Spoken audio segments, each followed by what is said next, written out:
Every single morning you open your eyes, and somewhere between the alarm and the mirror, you lose yourself all over again. You work, you eat, you answer messages, you smile when you're supposed to. But beneath all that routine, something quiet is screaming. A numbness you can't explain. A life that looks complete on paper but feels hollow in your chest. You're not depressed, you're not lazy, you're disconnected from your mind, from your body, from your own heart. And here's what no one tells you. This feeling has been around for thousands of years. Marcus Aurelius, emperor of Rome, commander of armies, wrote privately that he struggled to find meaning in the noise of power. Seneca, one of the wealthiest men of his era, admitted that anxiety followed him like a shadow, regardless of his fortune. Epictetus, born into slavery, stripped of nearly everything, discovered that the only true freedom lives inside you, untouchable by circumstance. 3 different lives, 3 radical paths, 1 convergent truth. Your suffering isn't a flaw in your character, it's a signal. And the Stoics, those ancient architects of resilience, left behind a precise blueprint for answering it. Not with motivation, not with hype, with 3 brutal, honest rules that rebuild you from the deepest layer outward. Rule 1, rebuild the mind. Rule 2, reclaim the body. Rule 3, reawaken the heart. This is not philosophy for classrooms. This is surgery for the soul.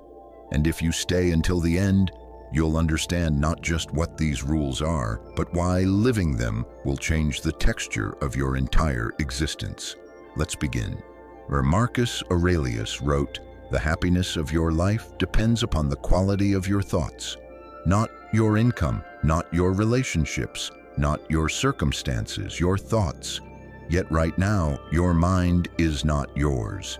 It has been rented out to notifications, to comparison, to the endless theater of other people's highlight reels.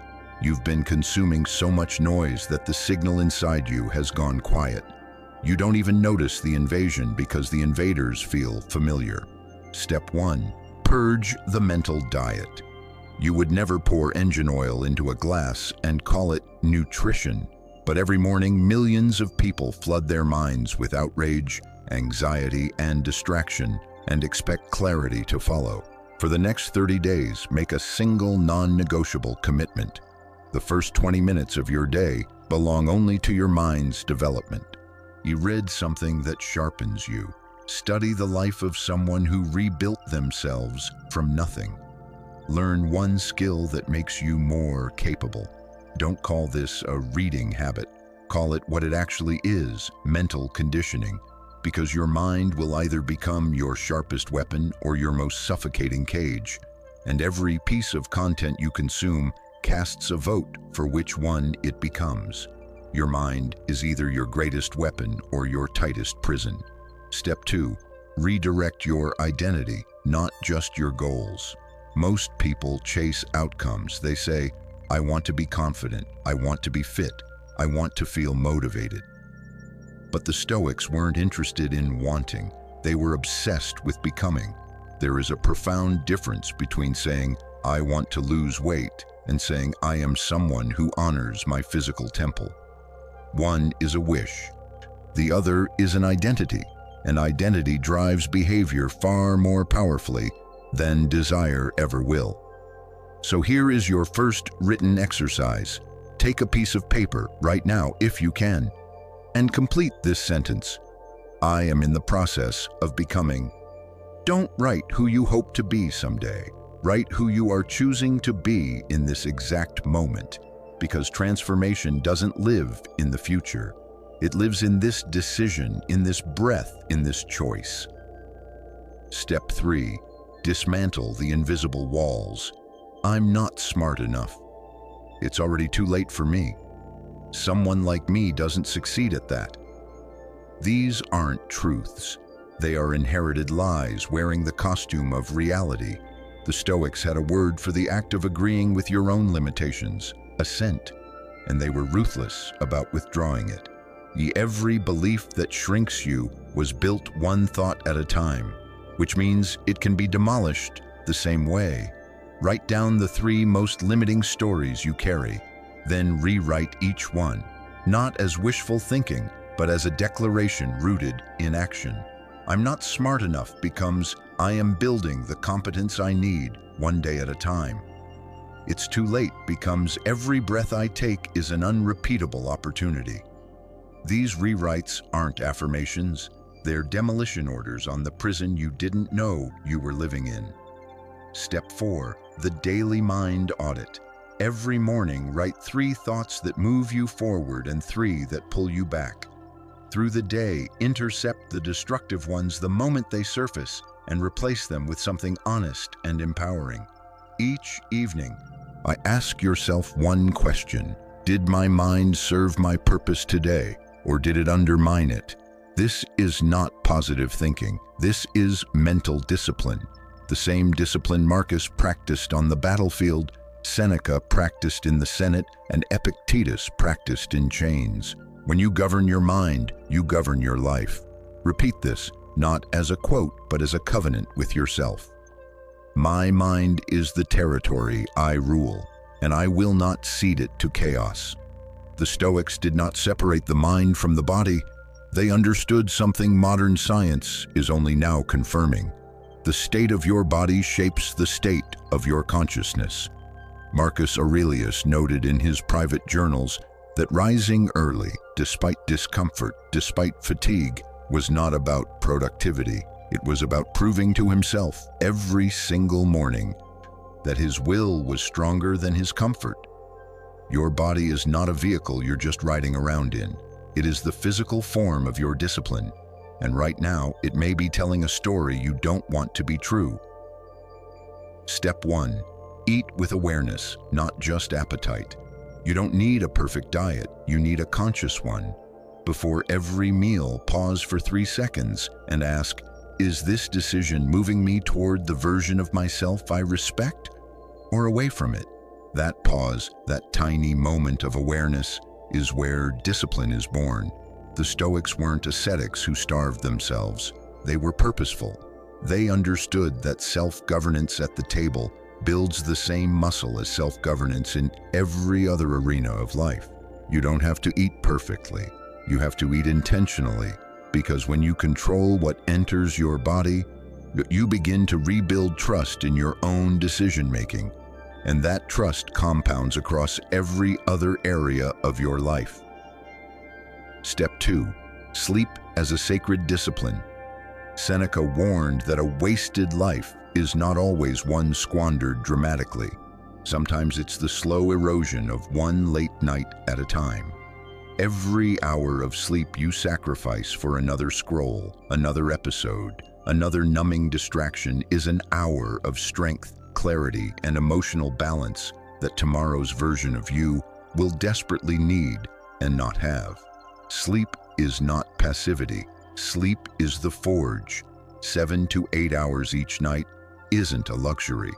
It is the non-negotiable maintenance schedule of a high-performing human. Guard your rest like a general guards his supply lines, because without it, the war is already lost before it begins. Step 3. Move through the emotion. Here is something the Stoics understood intuitively that therapy now confirms. Emotion is not just a mental event. It lives in the body. It accumulates in the shoulders, the jaw, the chest. And the fastest way to shift an emotional state is not to think your way out. It's to move your way through.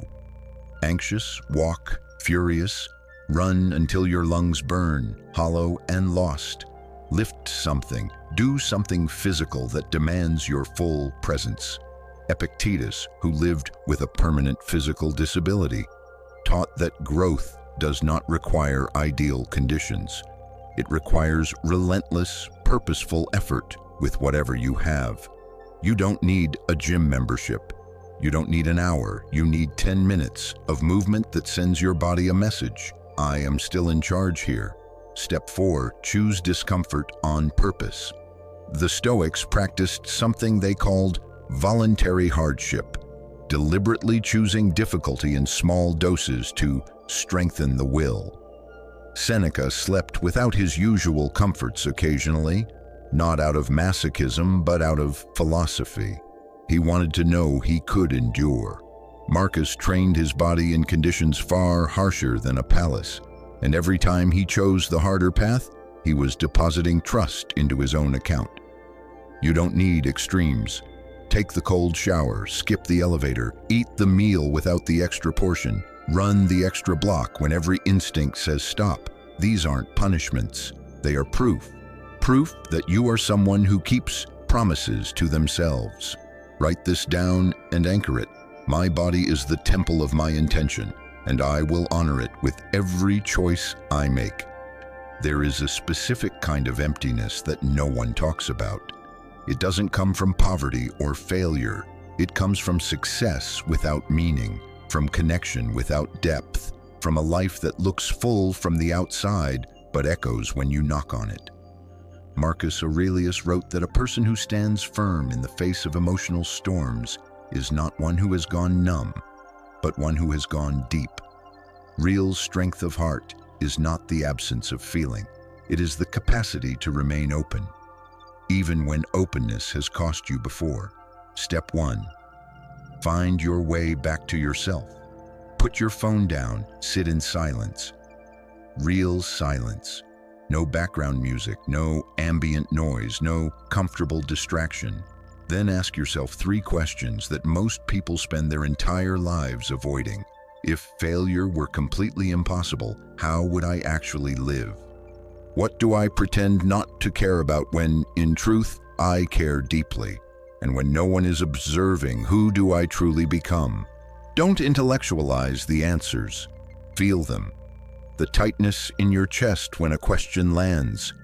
That's not discomfort, that's recognition. That trembling is your soul confirming it is still alive, still waiting for you to return. Write down what surfaces. Those words aren't just thoughts. They are the buried compass pointing you home. Step 2. Put down the weight. You were never meant to carry. Your heart has been hauling cargo it was never designed to carry. Resentment from years ago, guilt from decisions long past, grief from losses that were never properly mourned, fear from wounds that were never properly healed. Epictetus said that suffering does not come from what happens. It comes from the meaning we assign to what happens. You cannot change the events of your past, but you can change the narrative you've built around them. Tonight and for the next 7 nights, write down 1 thing you are releasing, 1 resentment, 1 old story, 1 version of yourself you've been punishing. Forgiveness is not an act of mercy toward the person who hurt you. It is a surgical removal of the weight that is bleeding you dry. When you forgive, you are not surrendering. You are choosing freedom. Step 3. Rebuild around purpose. A heart without direction does not rest. It wanders. It circles the same painful memories, the same unfulfilled yearnings, looking for something to anchor to. Marcus Aurelius wrote about the concept of interconnection, the idea that every individual soul is part of a larger living whole. You were not built merely to accumulate. You were built to contribute, and when you live only for your own comfort, the heart slowly starves. A heart that gives never runs empty. It only grows larger. Purpose is not something you find on a vision board or a self-help retreat.